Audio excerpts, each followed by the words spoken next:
Pemirsa, kita akan lanjutkan kembali perbincangan. Saya akan kembali ke Pak Yunus. Artinya Pak Yunus, strateginya ini ke depannya harus seperti apa untuk mendukung pembuktian yang kuat dalam pengusutan perkara ini? Jadi begini, di dalam TPPU yang penting itu adalah adanya hasil kejahatan ya, proceed of crime. Bukan tidak pidana asal yang harus dibuktikan, tidak sama sekali. Undang-undang tidak menyebutkan demikian. Kalau lihat pasal 607 ayat 2 ya, kalau dulu pasal 2 ayat 1 Undang-Undang 8 2010, di situ disebut harta kekayaan. Itu dulu yang harus diindikasikan berasal dari pidana. Bagaimana caranya? Tadi saya sudah sebutkan beberapa negara seperti Belanda, Belgia, Irlandia, Inggris, bahkan Malaysia menggunakan indirect burden of proof. Jangan cari direct, tidak akan ketemu. Indirect setelah ada indikasi itu hasil kejahatan, masuklah cuci uang. Nanti aset-aset yang sudah disita tadi seperti emas, uang itu dialah yang wajib membuktikan si terdakwa di pengadilan bahwa itu bukan berasal dari eh, sumber yang tidak sah, sumbernya sah. Dia harus buktikan gitu. Kalau misalnya uang itu ada di rumah seseorang, berlaku prinsip yang namanya ini besit berlaku sebagai titel yang sempurna dalam hukum perdata. Di mana barang perkara itu berada, dipegang siapa, dialah yang memiliki. Kalau ada di Baik, Pak rumah orang Yunus. ya uang itu punya yang punya rumah gitu. Kalau Oke, yayasan ngaku, kita lihat laporan tahunan yayasan, baik. benar nggak dia punya aset sebesar itu? Itu kewajiban yayasan. Nah, itu perlu dilihat untuk membuktikan ketidakbenaran bahwa itu sumbernya adalah sumber yang sah. Oke, baik. Nah, Terima kasih, dari Pak. Itu dulu. baik Mas Boyamin sendiri seperti apa strateginya untuk Ada dua. pembuktian? Yang satu harus meneruskan penggeledahan. Karena izin penggeledahan yang saya tahu kira-kira sekitar 12 sampai 13. Bahkan ada yang ngomong sampai 18 tempat. Yang digeledah kan baru 5-an gitu kan. Yang rumah pribadinya FA kan belum digeledah. Ini harus gitu. Penyidik tim 9 itu harus kerjasama dengan polisi untuk meneruskan itu. Karena sudah ada izin penggeledahan kalau tidak salah ya. Jadi ini kalau toh sudah ada barang, memang bisa aja memang tidak ada barangnya, gitu. Tapi bisa jadi ada barangnya, tapi sudah dipindah. Nah, kalau dipindah bisa kena menghalangi penyidikan nanti malam gitu. Atau kalau tidak ada barangnya, tapi diteruskan penggeledahannya dulu. Karena ini waktu yang dekat itu cara itu gitu.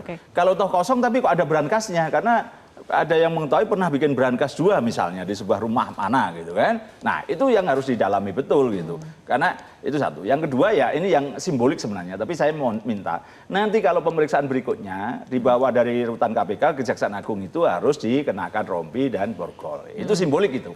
Karena nanti masyarakat supaya kekecewaan kemarin padahal yang dilakukan udah besar loh.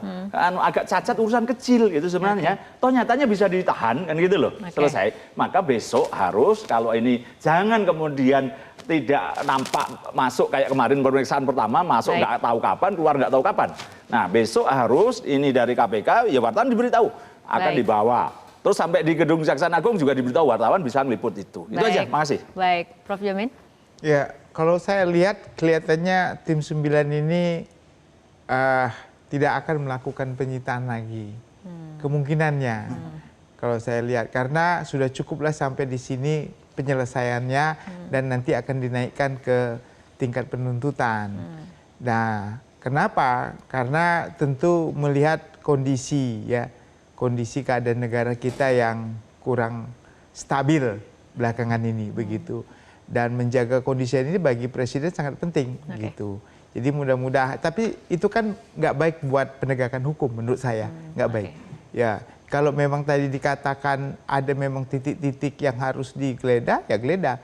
Cuma kita tunggulah bagaimana keberanian daripada tim 9 ini untuk melakukan tugasnya. Kita berharap lebih baik begitu. Oke, baik. Terima kasih Prof. Jamin, Mas Boyamin, dan juga Mas Yudi serta Pak Yunus telah berbincang bersama kami dalam program Top Issue untuk kali ini. Pemirsa, perlawanan telah dimulai, namun pada akhirnya bukan opini yang menentukan, melainkan pembuktian. Karena di hadapan hukum, setiap dalil harus diuji, setiap tuduhan harus dibuktikan. Publik berharap proses hukum berjalan adil, terbuka, dan mampu melahirkan putusan yang memberikan kepastian. Saya Fitri Megantara, terima kasih, sampai jumpa.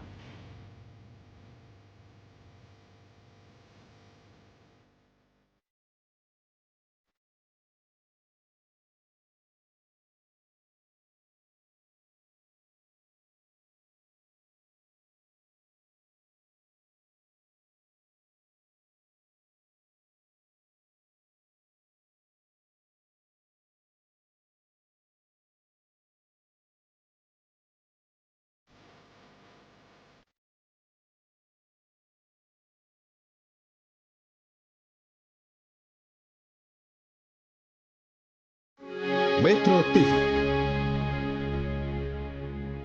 Jelajahi cara baru mendapatkan informasi. Download Metro TV Extend sekarang.